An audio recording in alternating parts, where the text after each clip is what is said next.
निर्गमन ग्रंथ अध्याय 23 शत्रुओं के प्रति कर्तव्य। तुम न तो झूठी निंदा करोगे और न झूठे साक्ष्य से किसी दुष्ट का साथ दोगे। किसी कुकर्म में किसी गुट का पक्ष नहीं लोगे और न किसी मुकदमे में अधिकांश लोगों की हां में हां मिलाकर ऐसी गवाही दोगे जो न्याय के विरुद्ध हो। किसी गरीब के अभियोग में पक्षपात नहीं करोगे। यदि तुम अपने शत्रु के बैल या गधे को इधर उधर भटकता पाओ तो उसे उसके पास पहुंचा दो। यदि तुम अपने विरोधी के गधे को बोझ से दबा हुआ पाओ तो तुम उसे अकेला मत छोड़ो, उसे उठाने में उसकी सहायता करो। तुम किसी गरीब के मुकदमे में अन्याय नहीं करोगे, झूठे दोषारोपण से दूर रहोगे, निरपराध और निर्दोष का वध नहीं करोगे, क्योंकि मैं अपराधी को निर्दोष नहीं ठहराऊंगा। तुम घूस मत लो, क्योंकि घूस अधिकारियों को अंधा बना देती है और निरपराधियों के साथ अन्याय करती है। तुम किसी परदेशी के साथ अत्याचार नहीं करोगे। तुम परदेशी की दशा समझते हो, क्योंकि तुम भी मिस्र देश में परदेशी थे। पर्व 6 वर्ष तक अपनी भूमि में अनाज बोओगे और उसकी उपज एकत्रित करोगे, परंतु 7वें वर्ष तुम उसे पड़ती पड़ी रहने दोगे, जिससे तुम लोगों में जो गरीब हैं वे उसका उपयोग कर सकें और उनके द्वारा छोड़े हुए अवशिष्ट भाग को जंगली जानवर खा सकें। ऐसा ही अपने अंगूर के बाग और जैतून के वृक्षों के साथ करो। 6 दिन तक अपना काम करो और 7वें दिन विश्राम दिवस मनाओ, जिससे तुम्हारे बैल और तुम्हारे गधे को विश्राम मिले। तुम्हारे दासी पुत्र और प्रवासी भी आराम कर सकें। मेरे आदेश का पूरी तरह पालन करो।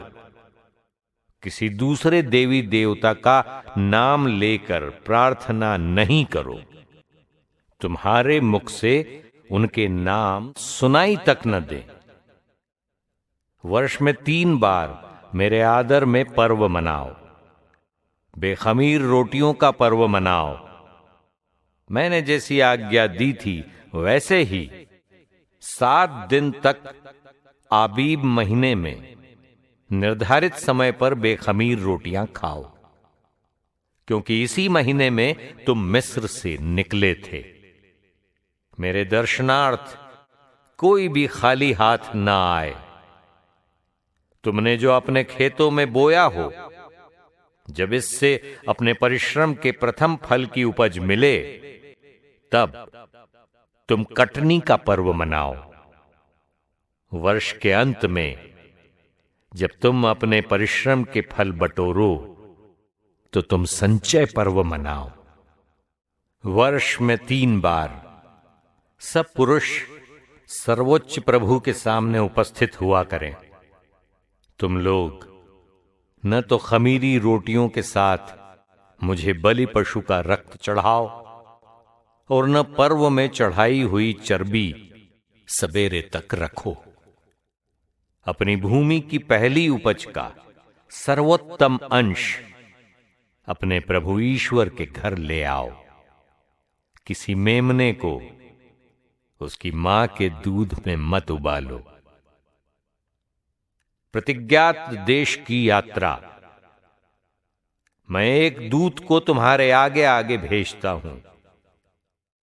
वो रास्ते में तुम्हारी रक्षा करेगा और तुम्हें उस स्थान ले जाएगा जिसे मैंने निश्चित किया है। उसका सम्मान करो, उसकी बातें सुनो, उसके विरुद्ध विद्रोह मत करो। वो तुम्हारा अपराध नहीं क्षमा करेगा, क्योंकि उसे मेरी ओर से अधिकार मिला है। यदि तुम उसकी बातें मानोगे और मैं जो कुछ कहूंगा वो सब पूरा करोगे, तो मैं तुम्हारे शत्रुओं का शत्रु और तुम्हारे विरोधियों का विरोधी बनूंगा। मेरा दूत तुम्हारे आगे आगे चलेगा और तुम्हें अमोरियों, हित्तियों, परिज्जियों, कनानियों, हिव्वियों तथा यबूसियों के देश पहुंचा देगा और मैं उनका सर्वनाश करूंगा। तुम न तो उनके देवी देवताओं की वंदना और पूजा करोगे और न उनके कार्यों का अनुकरण करोगे, बल्कि उन मूर्तियों का सर्वनाश करोगे और उनके स्मारकों के टुकड़े टुकड़े कर दोगे। तुम अपने प्रभु ईश्वर की सेवा करोगे और वो तुम्हारे अन्न जल को आशीर्वाद देगा और मैं तुमसे बीमारियां दूर रखूंगा। न तो तुम्हारे देश में गर्भपात होगा और न कोई बांझ रहेगी। मैं तुम्हारी आयु के दिन बढ़ाऊंगा। मैं अपना आतंक तुम्हारे आगे आगे भेजूंगा और जिन राष्ट्रों के क्षेत्र में तुम प्रवेश करोगे, मैं उनमें घबराहट पैदा करूंगा। मैं सब शत्रुओं को तुम्हारे सामने से भगाता रहूंगा। मैं तुम्हारे आगे आगे बर्रे भेजूंगा जो हिव्वियों, कनानियों और हित्तियों को तुम्हारे सामने से भगा देंगे। मैं उन्हें एक ही वर्ष के अंदर नहीं भगाऊंगा, नहीं तो वो देश उजाड़ हो जाएगा और जंगली जानवरों की बढ़ती संख्या से तुम्हें नुकसान होगा। जब तक तुम्हारी संख्या बहुत अधिक नहीं हो जाएगी और तुम भूमि के पूरे अधिकारी नहीं बन जाओगे, तब तक मैं उन्हें तुम्हारे सामने से धीरे धीरे भगाता रहूंगा। मैं तुम्हारी भूमि की सीमाएं लाल समुद्र से लेकर फिलिस्तियों के समुद्र तक और मरुभूमि से फरात नदी तक निश्चित कर दूंगा। मैं वहां के निवासियों को तुम्हारे अधिकार में दे दूंगा और तुम उन्हें अपने सामने से निकाल दोगे। तुम न तो उनसे और न उनके देवताओं से समझौता करो। उन्हें अपने देश में रहने नहीं दो।